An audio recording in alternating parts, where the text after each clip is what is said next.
Hello students, welcome back to Kashif education. और मैं हूं डॉक्टर राजीव कुमार। और आज हम इकोनॉमिक जोलॉजी के एक बहुत इंपॉर्टेंट और interesting chapter aquarium fish keeping को शुरू करने जा रहे हैं। और आज की वीडियो में हम समझेंगे कि एक्वेरियम फिश कीपिंग क्या होती है, इसकी इकोनॉमिक इंपॉर्टेंस और कॉमन ऑर्नामेंटल फिश कल्चर में यूज होने वाली फिशेज जैसे कि gold fish, guppy, molly fish और साथ ही ornamental fish seed seed production कैसे होती है। तो इसके अलावा हम डिस्कस करेंगे aquarium tank management, water quality, उसकी एरिएशन, उसकी फिल्ट्रेशन और फीडिंग प्रैक्टिसेस के बारे में।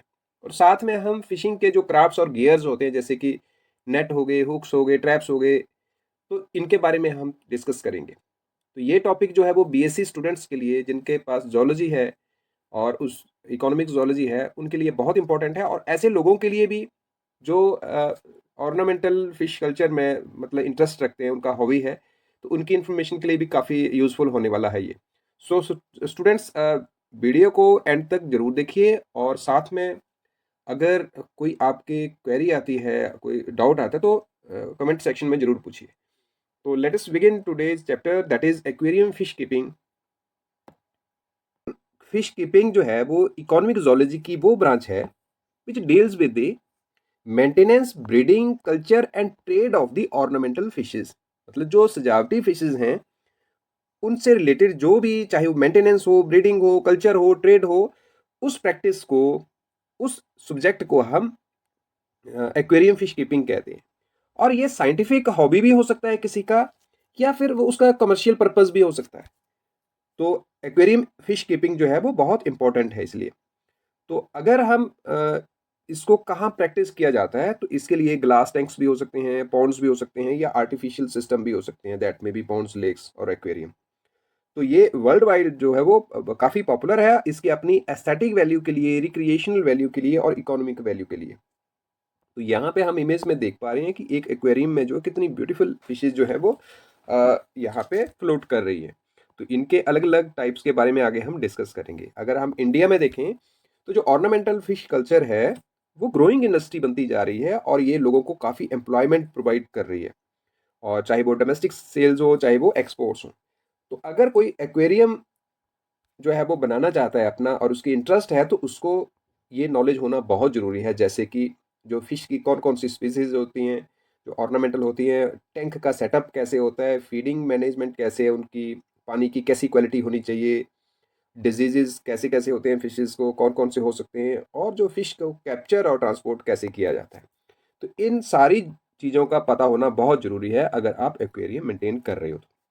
अगर हम एक्वेरियम की इंपॉर्टेंस की बात करें तो हम तीन तरीकों से इसकी इकोनॉमिक इंपॉर्टेंस को देखते हैं। एक इकोनॉमिक इंपॉर्टेंस है, दूसरी एजुकेशनल, तीसरी रिक्रिएशनल। तो इन तीनों को हम वन बाय वन डिस्कस करेंगे। सबसे पहले बात करते हैं इकोनॉमिक इंपॉर्टेंस की। तो ये क्या है, इनकम का एक सोर्स प्रोवाइड करती है। दूसरा, एम्प्लॉयमेंट प्रोवाइड करती है शॉप्स और ब्रीडिंग यूनिट्स के थ्रू। और एक्सपोर्ट का पोटेंशियल है इसमें काफ़ी, और ये स्मॉल स्केल एंटरप्रेन्योरशिप का भी जो है वो काफ़ी प्रमोशन करती है। दूसरा है एजुकेशनल पर्पस। अब एजुकेशनल पर्पस में हम देखें तो ये स्टूडेंट्स को हेल्प करती है उनकी आइडेंटिफिकेशन में, उनके बिहेवियर और मॉर्फोलॉजी से।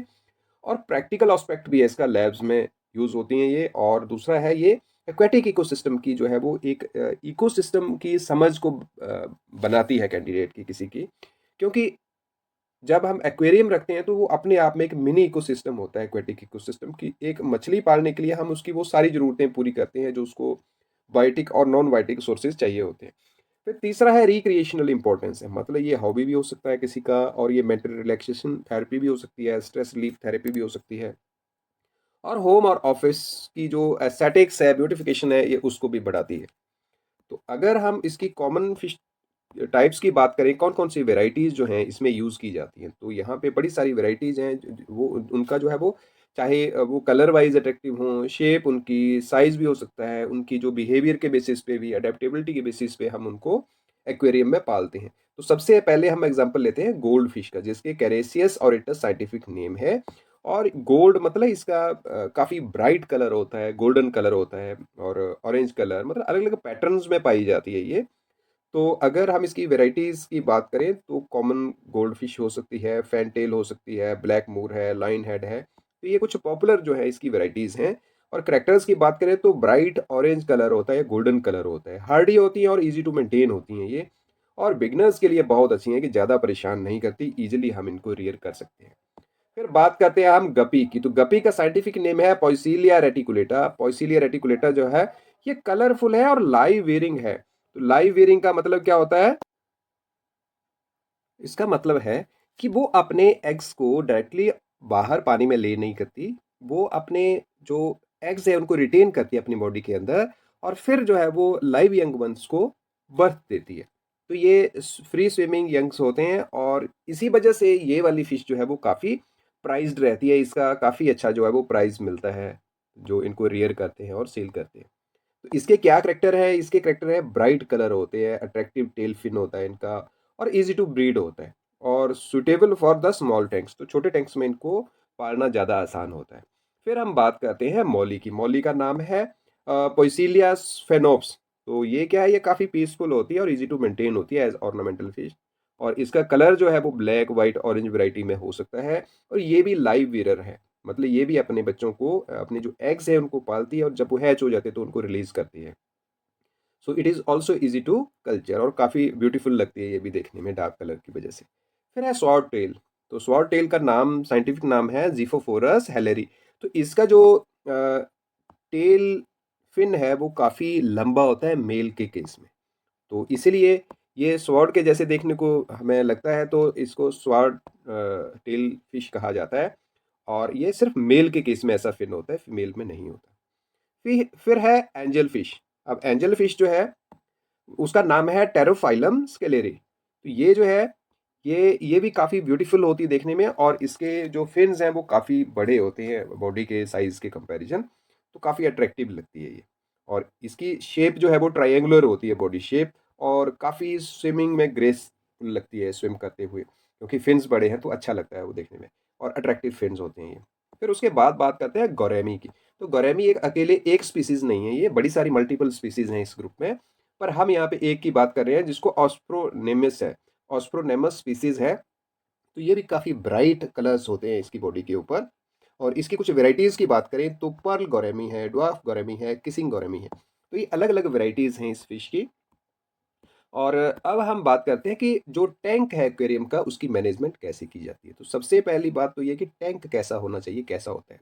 तो जो एक्वेरियम का जो फिश टैंक है वो अलग अलग साइजेज में बनता है, और जनरली जो है ये ट्रांसपेरेंट होता है। तो ग्लास और एक्रिलिक जो है इसके लिए सबसे सुटेबल मटेरियल हैं, जिनमें अच्छे से फिश को देखा जा सके और पानी को रिटेन किया जा सके। तो इससे क्या है, उसको पूरा एनवायरनमेंट प्रोवाइड कर देते हैं हम उसको वैसा, चाहे वो फ्रेश वाटर वाला हो, चाहे सॉल्ट वाटर वाला हो, चाहे कोल्ड वाटर वाला हो। तो और बिगिनर्स के लिए लगभग 20 गैलन तक टैंक जो है वो काफ़ी सूटेबल रहता है, क्योंकि उसमें पानी मतलब ठीक रेंज में आ जाता है, और उससे क्या है, उसको फ़िल्टर्स, हीटर्स, लाइटिंग जैसी चीज़ें जो है प्रोवाइड करना बड़ा आसान होता है। और गप्पीज़, बेटाज़ और टेट्रास को जो है वो लाइटिंग वाली जो पानी है वो काफ़ी मतलब सूटेबल और पसंद रहता है। तो यहाँ पे एक डायग्राम में हम ग्लास टैंक देख पा रहे हैं। और उसके बाद हम बात करते हैं पानी। तो पानी सबसे बड़ी ज़रूरत है मछली की, और ये साफ़-सुथरा होना चाहिए और ये केमिकल फ्री होना चाहिए, जिसमें क्लोरीन जैसे हार्मफुल केमिकल्स नहीं होने चाहिए, क्योंकि इनकी गिल्स और आईज़ जो है वो डायरेक्टली एक्सपोज़्ड रहते हैं पानी में, तो उनको नुकसान हो सकता है। फिर बात करते हैं एरेशन की। तो एरेशन बहुत ज़रूरी है, क्योंकि उन्होंने साँस लेना होता है, तो पानी जो है वो डिसॉल्व्ड ऑक्सीजन की फ़ॉर्म में जो है वो उसको ऑक्सीजन प्रोवाइड कराए। तो वो तभी पॉसिबल होएगा जब पानी की लगातार जो है वो मूवमेंट बनी रहेगी, और मूवमेंट तभी बनेगी जब उसमें कोई मोटर या कोई पंप लगाया जाए, और साथ में स्टोन्स प्रोवाइड कराए जाएँ, ब्लोअर्स दिए जाएँ, जिससे जो है पानी लगातार जो है वो सर्कुलेट हो और ऑक्सीजन रिच हो, और फिश को किसी किस्म की सफोकेशन महसूस ना हो। तो यहाँ पे पानी के लिए पंप और जो यूनिट्स हैं, ब्लोअर और पाइप्स वगैरह, वो सारे दिखाए गए हैं। फिर हम बात करते हैं फ़िल्ट्रेशन की। तो फ़िल्ट्रेशन इसलिए ज़रूरी है क्योंकि जो फ़िश है, उसको हम खाना भी डालते हैं, पानी में जो है वो अपना जो वेस्ट प्रोडक्ट भी रिलीज़ करती है, तो उसकी क्लीनिंग के लिए, उसकी हेल्थ हाइजीन के लिए जो है वो लगातार रिमूवल के लिए वेस्ट की, टॉक्सिक की, तो हमें जो है वो उसकी फ़िल्ट्रेशन करनी पड़ती है। तो that may be mechanical type, that may be chemical filtration, and that may be biological method. तो ये अलग-अलग तरीकों से जो है वो उसकी सफाई करनी हो रहती है। तो फ़िल्टर टाइप्स जो है वो कैनिस्टर फ़िल्टर भी हो सकता है, पावर फ़िल्टर हो सकता है, और स्पॉन्ज फ़िल्टर हो सकते हैं। तो ये अलग-अलग टाइप के फ़िल्टर्स हैं जो फ़िल्ट्रेशन प्रोसेस में यूज़ किए जाते हैं। तो यहाँ पे एक्वेरियम की पिक्चर बनी हुई है, और ये साथ में फ़िल्टर है, जो लगातार जो फ़िल्ट्रेशन का काम करता है, और ये एक जो फ़िश है, गोल्डन फ़िश, उसकी इमेज यहाँ पे। फिर हम बात करते हैं फ़ीडिंग। तो फ़ीडिंग एक बहुत इम्पोर्टेंट कंपोनेंट है एक्वेरियम का, कि हम प्रॉपर क्वांटिटी में और प्रॉपर टाइमिंग में हम जो है वो फिशेस को जो है वो फीड प्रोवाइड करें, ना तो एक्सेस में ना कम क्वांटिटी में। तो इससे क्या है, वो प्रॉपर्ली कंज्यूम कर लें उस फूड को, और फूड जो है वो विद इन 1 to 2 मिनट्स जो है वो कंज्यूम हो जाना चाहिए। अगर वो ज़्यादा देर तक रहता है दैट में कॉज वाटर पोल्यूशन।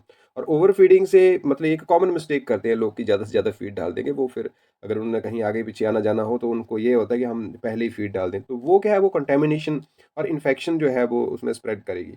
तो हमें इस चीज़ का खास ख्याल रखना पड़ता है।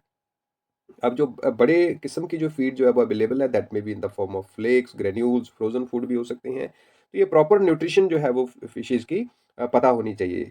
तो अ, यहाँ पे एक एग्जांपल दिया हुआ है, यहाँ पे फ्लोटिंग फीड है जो फिशेज को प्रोवाइड की जा सकती है। तो ये फीड जो है वाटर सरफेस के ऊपर फ्लोट करती है, और फिशेज जो है वो उसको फ्लोट करते हुए जल्दी जल्दी खा लेते हैं, और अगर वो नीचे चली जाए और ऐसे पड़ी रहे तो वो कंटेमिनेशन कॉज कर सकती है। फिर बात करते हैं ये जो फ़िश कल्चर में हम क्राफ्ट्स यूज़ कर सकते हैं और गियर्स। तो इनका यूज़ जो है वो बहुत ज़रूरी होता है, क्योंकि फ़िशेज़ को पकड़ना, उनकी कलेक्शन करना और उनकी हैंडलिंग करना और उनकी ट्रांसपोर्टेशन करना जो है वो, उसके लिए उनको पकड़ने के टूल हमारे पास होना बहुत ज़रूरी है। तो यहाँ पे एक इमेज में दिखाया हुआ कि ये एक नेट है जिसमें फ़िश को पकड़ा हुआ है। फ़िशिंग क्राफ्ट्स के बारे में हम बात कर रहे हैं, तो फ़िशिंग क्राफ्ट जो हैं वो उनको हार्वेस्ट करने के लिए ज़रूरी है। चाहे वो ट्रेडिशनल मैकेनाइज़्ड यूनिट्स हो, चाहे मॉडर्न हो, है ना? तो उनके अगर हम टाइप्स देखें तो वो कैटामैरान्स भी हो सकते हैं, डग आउट्स भी हो सकते हैं, और मोटराइज़्ड ट्रॉलर्स भी हो सकते हैं, गिल नेटर्स हैं उसके साथ अटैच्ड, लाइनर्स हैं कि नहीं है, कोस्टल और डीप सी फ़िशिंग के लिए ये सारी चीज़ें होना बहुत ज़रूरी हैं। और उनका काम क्या है, वो एक प्लेटफ़ॉर्म प्रोवाइड करते हैं नेट की हैंडलिंग के लिए, नेट रखने के लिए, लाइन्स के लिए और ट्रैप्स के लिए। फ़िश क्राफ्ट्स जो हैं वो मतलब उनका मतलब ये है कि वो बोट्स और फ्लोटिंग स्ट्रक्चर्स हो सकते हैं फ़िशिंग ऑपरेशंस के दौरान। अगर हम लेक या किसी पॉन्ड में या रिवर में या ओशियन में या सी में अगर हम जा रहे हैं, तो हमारे पास जो है वो फ़िशिंग क्राफ्ट्स होना ज़रूरी है। तो फ़िशिंग क्राफ्ट मतलब बोट्स हो गए। तो बोट्स के साथ हम अटैच कर सकते हैं, उसके नेट्स यूज़ कर सकते हैं, और जो भी टूल टूल जो है उसके साथ यूज़ होते हैं। तो ये 2 किस्म के होते हैं, it is of 2 types. Traditional crafts हो सकते हैं और मैकेनिकल क्राफ्ट हो सकते हैं। ट्रेडिशनल क्राफ्ट में ये फंक्शनल वेसल जैसे कि कैटामैरन्स हैं या डगआउट्स, कैनोज़ हैं या मैसुला बोट्स हैं, तो इनके साथ जो है मतलब हम यूज़ करते हैं जो नेट्स हैं उनको। तो ये क्राफ्ट्स जो हैं ये कोस्टल और रिवराइन कल्चर्स में काफ़ी इस्तेमाल किए जाते हैं। तो ये symbolic motifs of fertility and prosperity है। अब ये इसके टाइप्स की बात करें तो हमने 3 ऑलरेडी डिस्कस करे हैं, that are wooden boats, dugout canoes and country boats. तो वुडन बोट्स जो है ये वुड के जो प्लैंक्स हैं उनको जोड़ के, उनको जॉइन करके जो है वो असेंबल करके वुडन बोट्स बनते हैं। और डग आउट कैनोज जो है वो एक जो ट्रंक ले लिया बड़े ट्री का, और उसको हमने कार्व किया और कार्व करके उसको बोट की शेप दे दी, तो ये सिंगल पीस है जिसका यूज़ किया जाता है। तो बड़े सारे जो है वो ट्रेडिशनल मेथड्स में इसका इस्तेमाल रहता है। तो और कंट्री बोट्स में ये भी जो बोट्स की तरह ही है, मतलब ये छोटे होते हैं साइज़ में, और इसमें मतलब छोटे स्केल पे जो है वो फिश की कैप्चरिंग की जाती है और रिटेनिंग की जाती है। अब मैकेनाइज्ड क्राफ्ट्स की बात करें, तो मैकेनाइज्ड क्राफ्ट जो है वो इंजन पावर्ड रहते हैं, किसी मोटर से चलते हैं, और लगभग इनकी लेंथ जो है 10 से 15 मीटर तक लंबी रहती है। तो ये कमर्शियल फिशिंग के लिए काफ़ी इस्तेमाल किए जाते हैं, चाहे वो कोस्टल एरियाज़ हो या फिर बड़े वाली लेक्स हों। तो इनके टाइप्स जो हैं वो ट्रॉलर्स हैं, श्रिम्प बॉटम के लिए, गिल नेटर्स हैं, लाइनर्स हैं, और पर्स सेनर्स हैं। तो ये बोट्स जो हैं often built from the wood और फाइबर रीइंफोर्स्ड प्लास्टिक, तो ये फाइबर से भी बनी हो सकती है। तो प्रेजेंटली जो ट्रेंड में फाइबर का ज़्यादा इस्तेमाल किया जाता है, क्योंकि वो लीक प्रूफ होती है और वो लाइट वेट होती है और काफ़ी स्टर्डी होती है, यूज़ करने में भी आसान होती है। सो इसके जो है वो यूज़ जो है वो फ़िश कैप्चरिंग में किया जाता है। और यहाँ पे देखने को मिल रहे हैं कि तीनों टाइप्स हैं यहाँ पे हमने दिखाए हुए। फ़िश गियर्स क्या होते हैं? तो फ़िश गियर जो है ऐसे इंस्ट्रूमेंट्स होते हैं जो फ़िशेज़ को पकड़ने में इस्तेमाल किए जाते हैं, कैचिंग के लिए, ranging from active nets like purse seines to trawl to passive. Active से पैसिव दोनों ही मेथड्स में इसका इस्तेमाल किया जाता है। और स्टेशनरी गियर लाइक ट्रैप्स भी हो सकते हैं, गिल नेट्स हो सकते हैं उनके साथ यूज़, या हुक्ड लाइन्स भी यूज़ हो सकती हैं उनके साथ। So these tools are chosen based on the target species. तो हम कैसी स्पीसीज को पकड़ रहे हैं, तो वेसल का साइज भी हम उसी हिसाब से सेट करते हैं और एनवायरमेंटल कंडीशंस कैसी हैं। सो इससे क्या है, फिश कैचिंग की जो है वो एफिशिएंसी भी बढ़ती है। अब नेट्स की बात करें तो मोस्ट कॉमनली यूज्ड गियर जो हैं वो कौन-कौन से हैं? तो cast net, drag net, gill net, dip net और स्कूप नेट, ये 5 टाइप्स जो है मेन है, इनके हम इमेज भी देखते हैं यहाँ पे। कास्ट नेट में आगे बीड्स लगे होते हैं उसको जो है वो वेट देने के लिए, और जब वेट इसको दूर तक फेंका जा सकता है। फिर ड्रैग नेट जो है वो कॉर्नर से ड्रैग करते हैं, इसके एक जगह फिक्स किया जाता है जहाँ से फिशेज़ जो है वो क्रॉस करती हैं। गिल नेट ऐसे नेट जिसमें जो फिशेज़ जो है वो लगभग एक साइज़ की जो होती हैं, वो अपने पोर साइज़ के हिसाब से जब उसमें से क्रॉस करने की कोशिश करती है तो उनके गिल्स जो हैं वो उसमें एंटेंगल हो जाते हैं और वो अपने आप को नहीं छुड़ा पाती, उनको पेनफुल महसूस होता है। डिप नेट और स्कूप नेट लगभग एक जैसे हैं, तो इनका इस्तेमाल जो है वो छोटे वाले जो इनकी फ्राइज़ होते हैं, जो इनकी सीड्स होते हैं, उनको पकड़ने में किया जाता है, और वो एक जगह मतलब रख के जब उसमें ट्रैप हो जाते हैं तो इसको निकाल लेते हैं। हुक्स और लाइन जो है ये भी फिश कैप्चर में काफ़ी हेल्प करते हैं, और ये इंडिविजुअली इसका ज़्यादा इस्तेमाल रहता है। तो हुक्स एक थ्रेड के साथ जो है वो हुक लगाया जाता है, और उस हुक को फिर बेट लगा के पानी के बीच में छोड़ दिया जाता है। तो फिर क्या है, जब फिश उस बेट को खाने की कोशिश करती है तो वो माउथ के साथ जो है वो ट्रैप हो जाती है हुक में, और फिर वो अपने आप को नहीं छुड़ा पाती क्योंकि उसको पेन होती है, माउथ के अंदर जो है वो ये चुभ गया होता है। तो इस जब ये वो कोशिश करती है रजिस्ट करने की तो फिर उसको पेन होती है, तो इसलिए वो ज़्यादा रजिस्ट नहीं करती, और जो हंटर होता है वो साथ में फिशिंग करने वाला बंदा वो उसको खींच लेता है और फिश को पकड़ लेता है। तो एक थ्रेड के साथ एक हुक भी हो सकता है, मल्टीपल हुक भी हो सकते हैं फिशेज़ को पकड़ने के लिए। तो ये रिक्रिएशनल एंगलिंग के लिए भी इस्तेमाल किया जाता है, और दूसरा स्मॉल स्केल कमर्शियल फिशिंग के लिए भी इस्तेमाल करते हैं कुछ लोग, जब थोड़ी बहुत अगर उन्होंने फिशेज़ पकड़नी है तो उसके लिए भी इसका इस्तेमाल किया जाता है। फिर हम बात करते हैं ट्रैप्स की। तो ट्रैप्स जो है वो नेट के जैसे ही स्ट्रक्चर है, लेकिन ये थोड़े से मतलब स्टर्डी होते हैं, और ये इनको डुबो के रखते हैं पानी में, और इनमें वेट केजेस भी होते हैं, वेट केजेस। और ट्रेडिशनल स्ट्रक्चर्स इनमें कैच फिश जो है वो उसमें क्रैब्स और क्रस्टेशियंस को पकड़ने के लिए वो बैम्बू के भी हो सकते हैं, या किसी और प्लांट के स्टिक्स के भी हो सकते हैं। तो ये जो है वो एस्केप को जो है वो मुश्किल बना देते हैं। तो उसमें से एक साइज़ के जो फिशेज़ हमने जब हम उसमें ट्रैप कर लिए, तो उसमें से एस्केप नहीं कर सकते उसके पोर में से। तो ये जो कोस्टल एरियाज़ हैं, ये जो बेंथिक वाटर में रहने वाले ऑर्गेनिज़म्स हैं, उनके लिए काफ़ी इस्तेमाल किए जाते हैं। और फिर हम बात करते हैं उसके बाद सीन नेट्स की। तो सीने नेट्स जो हैं ये they are highly efficient method using vertical net. तो इसको हम किसी क्रॉसिंग या किसी रिवर या किसी लेक या पाउंड के एक मतलब पोर्शन में हम लगा देते हैं, और उसमें हम ट्रैप करके रखते हैं फिशेज़ को, और वो फिशेज़ जो है वो उसमें से नहीं निकल पाती। चाहे वो रीयरिंग पर्पज़ से हो, चाहे वो ब्रीडिंग पर्पज़ से हो, तो उसको मेंटेन करना जो है वो काफ़ी मतलब यूज़फुल रहता है और आसान होता है। तो ये पर्स सेनिंग भी होती है इसमें। तो स्मॉल स्केल बीच ऑपरेशंस में भी इसको यूज़ किया जाता है। तो it targets pelagic species like sardines, tuna और मैकरल। तो ये जो वाटर में डेवलप करते हैं, उसमें मतलब इसको यूज़ किया जाता है। उसके बाद हम बात करते हैं economic importance of the ornamental fish trade. तो इसकी इकोनॉमिक इम्पोर्टेंस जो है वो काफ़ी ज़्यादा है, काफ़ी प्रॉफिटेबल बिज़नेस है ये, और लो इन्वेस्टमेंट होती है, इसमें ज़्यादा खर्चा नहीं होता, हाई मार्केट डिमांड है इसकी, और स्मॉल पे स्पेस में भी इसका अच्छे से हम ये फार्मिंग कर सकते हैं, और एक्सपोर्ट अपॉर्चुनिटीज़ काफ़ी बढ़ जाते हैं। तो इससे क्या है, काफ़ी इकोनॉमिक गेन्स हो सकते हैं। फिर अगर हम कहें कि प्रिकॉशंस क्या लेनी चाहिए एक्वेरियम फिश कीपिंग में, तो we should avoid overcrowding. इससे क्या है, इन्फेक्शन और जो कंटेमिनेशन का चांसेस बढ़ जाते हैं, डिजीज़ के चांसेस बढ़ जाते हैं, और उनकी हेल्थ भी अच्छी नहीं रहती, उनकी ग्रोथ प्रॉपर नहीं हो पाती।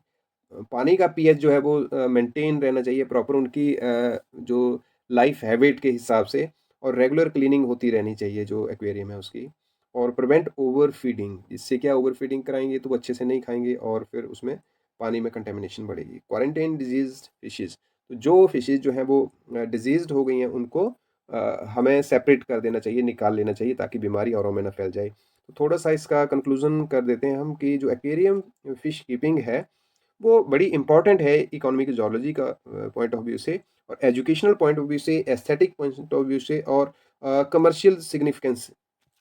तो इसके लिए जो है वो किसी जो इंडिविजुअल जो पर्सन इसमें मतलब बिजनेस करना चाहता है, या इसका मेंटेन करना चाहता है एक्वेरियम को, तो उसको नॉलेज होना चाहिए फिशेस का और फिश से रिलेटेड जो है, जो भी उसकी रिक्वायरमेंट्स हैं, उन सारी चीज़ों का। तो अ, ये एक्वेरियम से रिलेटेड जितनी भी इंफॉर्मेशन है, वो इन वन गो हमने सारी वन बाय वन जो है वो डिस्कस कर ली है। सो स्टूडेंट्स, आज हमने एक्वेरियम फिश कीपिंग चैप्टर को डिटेल में समझा, और मुझे उम्मीद है कि ये टॉपिक आपके लिए बहुत इम्पोर्टेंट और ज़रूरी साबित होगा। और अगर वीडियो हेल्पफुल लगी हो तो लाइक, शेयर और सब्सक्राइब ज़रूर करें हमारे चैनल को, और ताकि हम ऐसे ही और वीडियोस आपके लिए लाते रहें। अपने डाउट्स और क्वेश्चन कमेंट सेक्शन में ज़रूर लिखें। नेक्स्ट वीडियो में हम नए टॉपिक के साथ आते हैं। जल्द मिलते हैं। Keep learning, keep growing. Thank you for watching.